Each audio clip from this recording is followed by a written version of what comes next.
မြတ်စွာဘုရားကဗျာမဆာလတုတ်မှာဆုံးမဩဝါဒပေးထားတာရှိတယ်ယဟန်တွေလူတယောက်ကကိုယ့်ကိုလာပြီးကဲ့ရဲ့ပြီးပြစ်တင်ပြီးလို့လာပြောလို့ရှိရင်မြတ်စွာဘုရားကစိတ်မဆိုးအောင်လုပ်ပါစိတ်မဆိုးပါနဲ့အဲ့တော့စိတ်မဆိုးအောင်က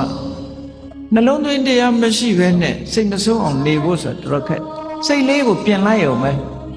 သူပြောတဲ့လေးကိုအတိမမပြုတ်ဘူးလေအတိမမပြုတ်လက်မခံပဲနေတာဘုံသားကြီးတယောက်ဆဲတော့ကမြတ်စွာဘုရားဥပမာပေးတာရှိတယ်ဘုံသားကြီးတယောက်ကဘုရားကိုဆဲတယ်ဆဲတာမှရိုင်းရိုင်းပြပြဆဲတာမျက်နာကိုကြည့်ပြီးတော့ရိုင်းရိုင်းပြပြဆဲတာမြတ်စွာဘုရားကလက်မခံဘူးဒီတိုင်းပဲနေတယ်အသာလေးတုံ့ပြန်မှုမပြုတ်ဘူးဆဲလို့အားရသွားပြီဆိုတဲ့အခါမြတ်စွာဘုရားကသူ့ကိုမေးခွန်းထုတ်တယ်မင်းအိမ်မှာမိတ်ဆွေသင်္ကားတွေလာတဲ့အခါမုံပဲသေးစားတွေနဲ့လက်မခံဘူးအဲ့မခံဘူးလားလို့ဆိုအဲ့ခံတယ်အဲ့ဒီမုံပဲသေးစားတွေကိုဧည့်သည်ကစားမသွားရင်ဘယ်သူဟာလဲလို့ဆိုဒါအဲ့ခံတဲ့လူအိမ်ရှင်ရဲ့ဟာပဲပေါ့အဲ့ဒါလိုပဲမင်းကငါ့ကိုဆဲရေးခြင်းဖြင့်အဲ့ခံတယ်ငါလက်မခံဘူးအဲ့တော့ဆဲရေးတာမှန်သမျှမင်းဟာတွေပဲငါလည်းမဆိုင်ဘူး